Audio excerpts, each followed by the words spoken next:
Chers frères et sœurs, dans un acte qui ne sera pas de la fausse humilité, donc de la modestie, je tiens à dire qu'il est extrêmement embarrassant de prêcher sur un texte pareil, parce que le prédicateur ne peut rendre que fade ce propos qui en fait n'a pas vraiment besoin d'explication, qui se suffirait à lui-même.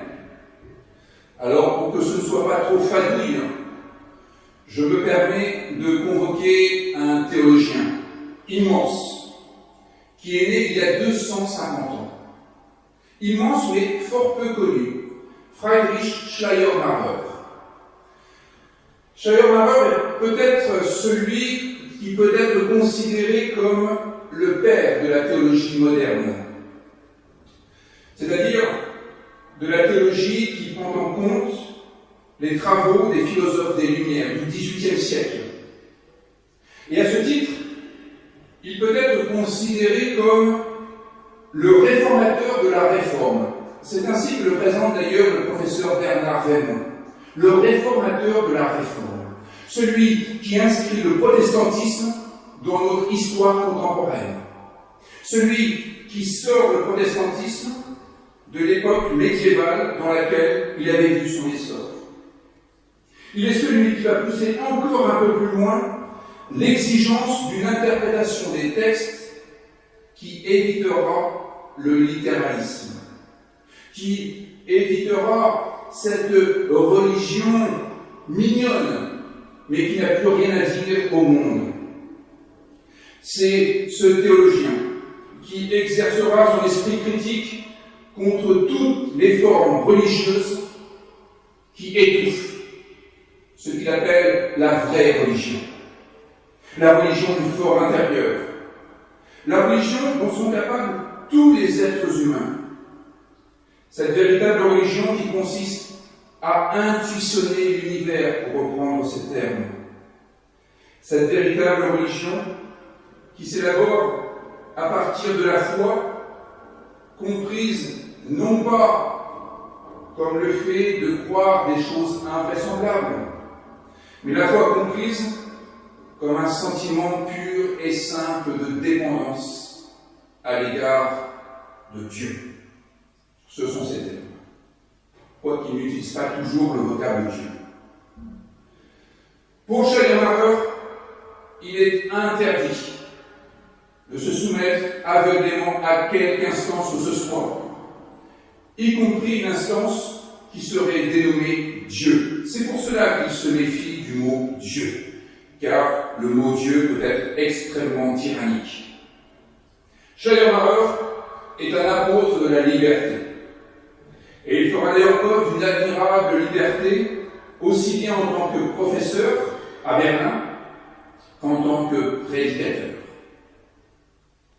Ce matin, je convoque donc Schleiermacher pour nous aider à faire retentir l'Évangile à travers ces paroles de l'Évangile selon Matthieu. Il nous aidera peut-être à retrouver la puissance subversive de Jésus et à restituer autant que possible la vraie religion que Jésus appelait de ses voeux. Je convoque donc Schleiermacher pour nous aider à profiter de la critique de la religion formulée aussi bien par lui-même dans cet ouvrage majeur de la religion que par Jésus à travers ces trois points qu'il aborde, l'aumône, la prière et le jeûne. Ces trois aspects, l'aumône, la prière et le jeûne, me semblent indiquer trois critiques possibles de la religion, notamment de notre religion, à travers ce que l'on pourrait appeler le sacramentalisme, le cléricalisme et le dogmatisme. Commençons par la question de l'aumône et du sacramentalisme. Augustin a une définition limpide de ce qu'est le sacrement. Il dit que c'est le signe visible d'une grâce invisible. Cela pourrait suffire à nous faire comprendre ce qu'est un sacrement. C'est le signe visible d'une grâce invisible. En protestantisme, le baptême est une manière visible de dire que nous avons notre place dans la communauté humaine, par grâce seule, et que personne ne pourra donc nous la retirer. La scène est une manière visible de dire que Dieu désigne ce qui nourrit notre existence, ce qui nous donne ce dont nous avons véritablement besoin pour aller notre route. Mais il y a dans l'Église des attitudes et des gestes qui peuvent faire obstacle à cette grâce. Il peut y avoir des façons de faire qui, au lieu de relever de la grâce, font écran à la grâce.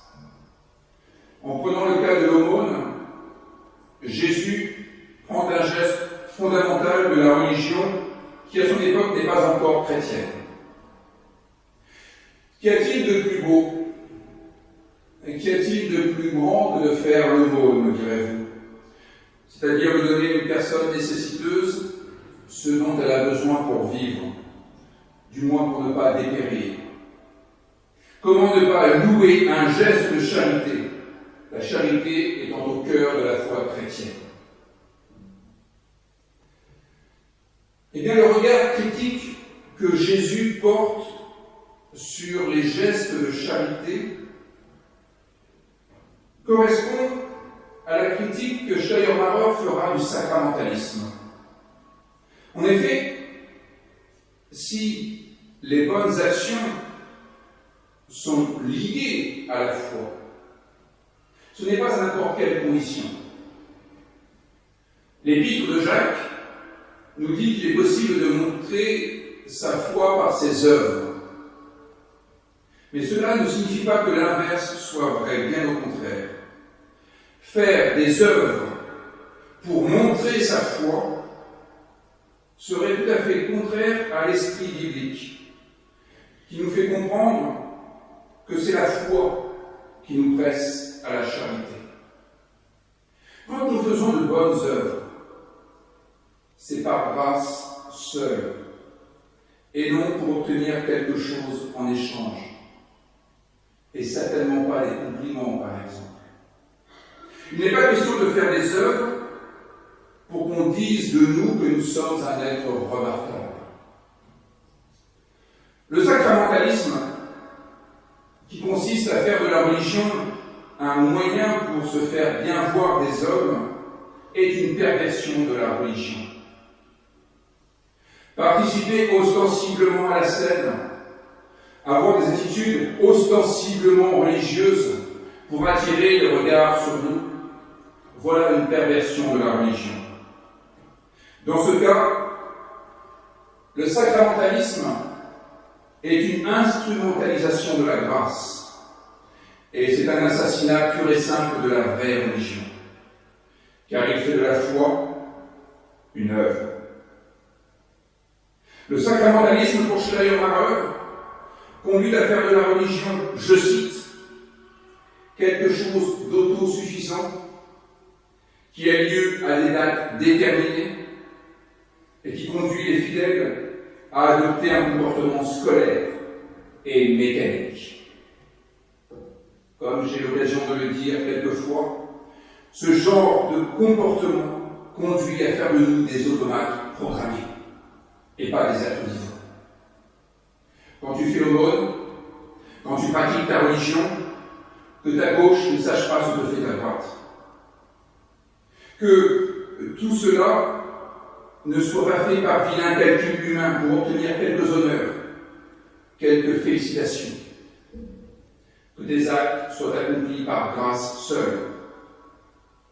N'agis pas à condition d'obtenir un bon salaire en échange, mais agis parce qu'il est juste et bon de faire ce que tu as à faire. Agis selon l'impératif catégorique tel qu'en parle Emmanuel Kant, philosophe des Lumières justement, et n'agis pas dans le but d'obtenir quelque chose en échange. Parce que ta religion, c'est la religion de la grâce, pas la religion de la stratégie.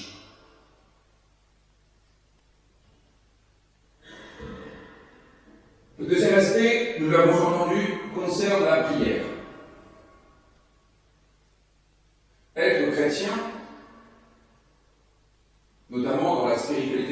protestante, c'est se tenir devant Dieu.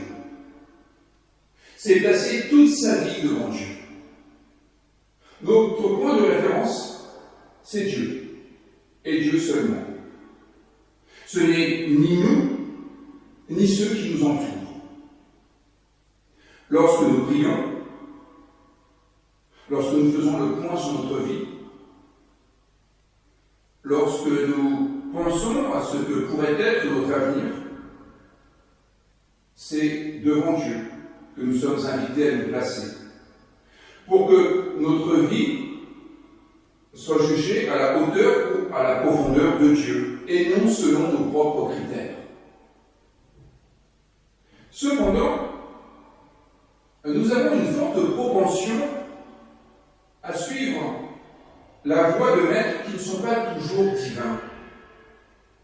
Nous avons tendance à suivre la majorité, par exemple, ou à suivre celui qui parle le plus fort, ou à suivre le dernier qui a parlé, à celui qui est peut-être le plus gradé. Eh bien, à chaque fois que nous faisons cela, nous faisons preuve de cléricalisme. Au lieu de penser personnellement et d'éprouver nos pensées à l'aune de la parole de Dieu, nous nous alignons sur la pensée d'un autre ou sur la pensée d'un groupe et nous rétablissons la distinction abolie par la Réforme entre les prêtres et les laïcs. Et cela revient à considérer qu'il y a des croyants de seconde catégorie, incapables de forger un juste jugement, qui sont juste bons à vivre sous la tutelle de directeurs de conscience. Cela revient à considérer que certains ne pourraient pas avoir accès directement aux saintes vérités, mais qu'ils devraient toujours passer par le truchement d'un autre, d'un maître à penser. Dans une page saisissante, Schleiermacher s'en prend, je cite, aux médiocres, qui imitent les prières des autres, qui tiennent toute leur religion de quelqu'un d'autre, et qui la font dépendre d'une écriture morte, sur laquelle ils font leurs serments et dont ils tirent leurs arguments. Le cléricalisme empêche la foi individuelle, parce qu'elle la remplace par l'argument d'autorité. Au lieu de nous permettre de transcender notre situation, le cléricalisme ne fait que confirmer les situations, les états, les opinions. C'est comme ce journaliste catholique dans les années 60, à qui on demandait ce qu'il pensait d'une question éthique, lui qui était catholique. Eh bien, il disait, si vous voulez savoir ce que je pense, allez le demander à Rome. Voilà qui est proprement insupportable. Au lieu de libérer les initiatives, au lieu de faire droit à l'audace qui permet à la vie de frayer toujours son chemin, le cléricalisme condamne chacun à reproduire ce qui s'est toujours dit, ce qui s'est toujours fait et ce qui plaît déjà. Le cléricalisme consiste à caresser dans le sens du poil. Et cela étouffe l'Évangile. Le troisième point qu'aborde Jésus, c'est le jeûne. Ce n'est peut-être pas le point sur lequel nous sommes le plus forts en protestantisme, mais peu importe.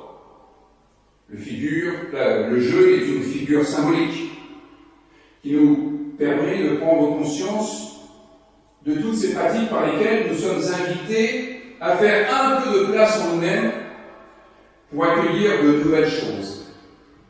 Le jeûne consiste à s'ouvrir à plus grand que soi, à ne pas s'autosuffire, à considérer qu'il y a des vérités qui transcendent nos vérités du moment, et à leur faire bon accueil.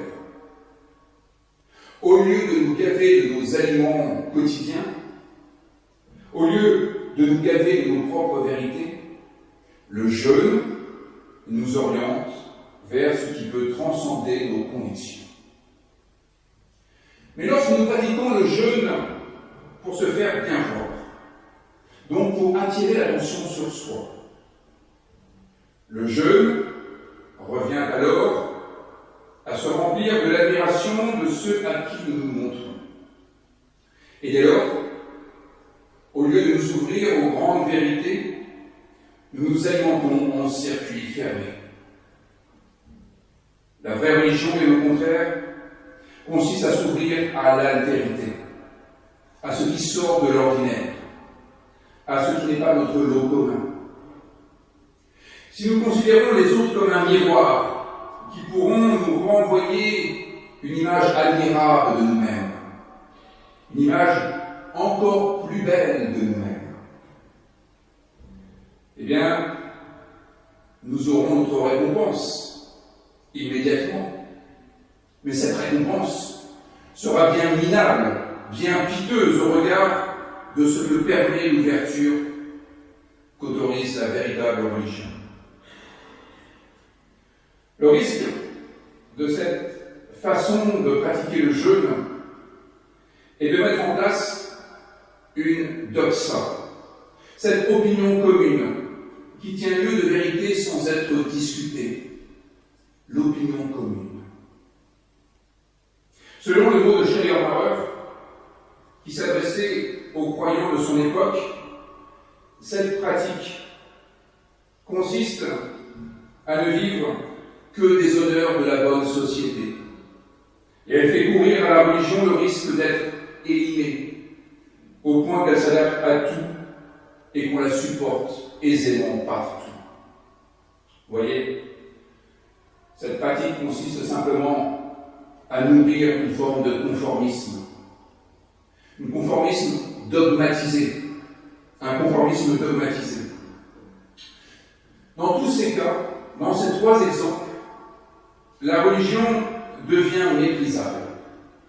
Et les croyants ne sont alors que de tristes cires qui n'adorent plus l'Éternel, mais qui n'adorent plus qu'eux-mêmes.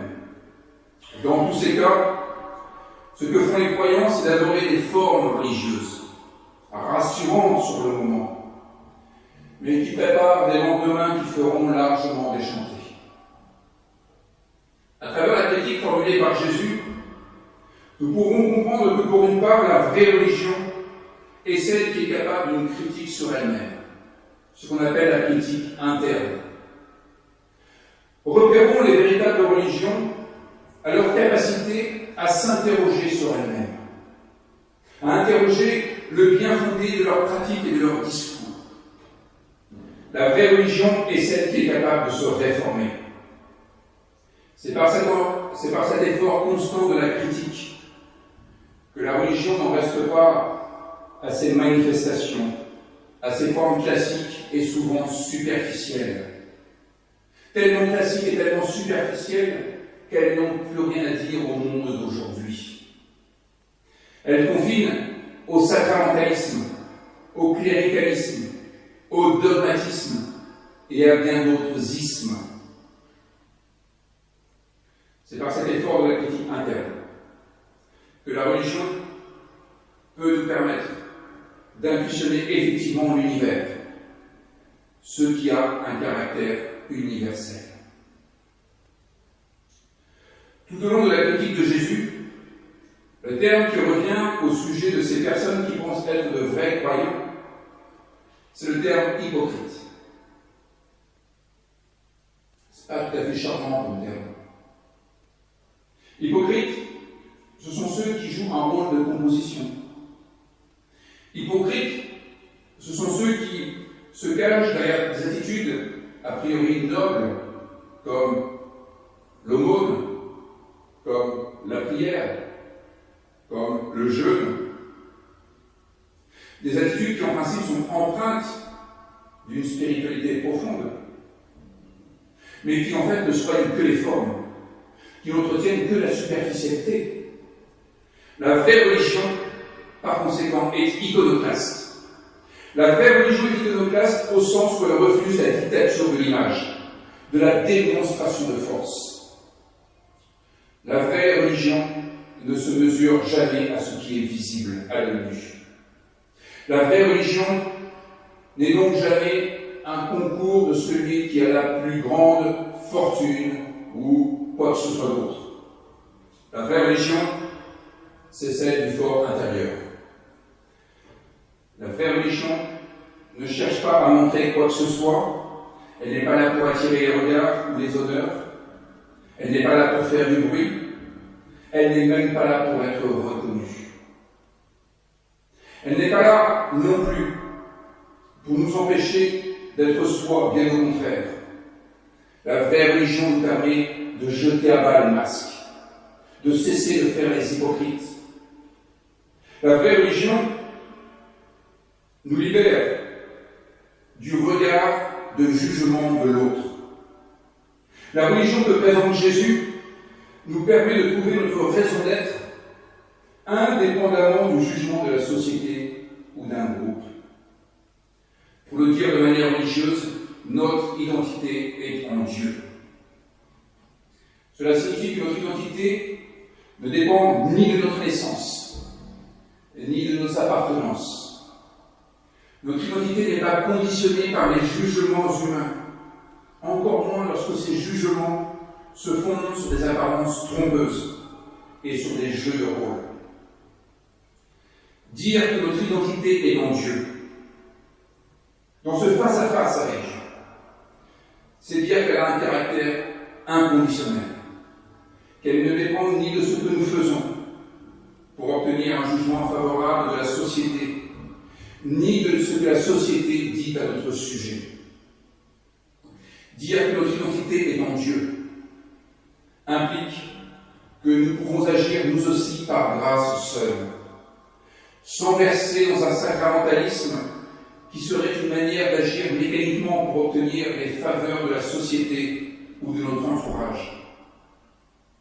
Dire que notre identité est en Dieu implique que nous pouvons penser par grâce seule, sans nous inquiéter de ce que les autres pensent de nos idées. Dire que notre identité est en Dieu implique que c'est de Dieu que nous tirons les paroles qui nous sont nécessaires pour donner chair à notre existence, et non des louanges qu'on pourrait nous adresser au prétexte que nous agissons selon les critères en vogue à un moment donné. Dire que notre identité est en Dieu, c'est dire que nous sommes libres. Libres de devenir ce que nous jugeons être le plus adéquat pour nous, éclairés par notre conversation personnelle avec la parole de l'Éternel. Amen.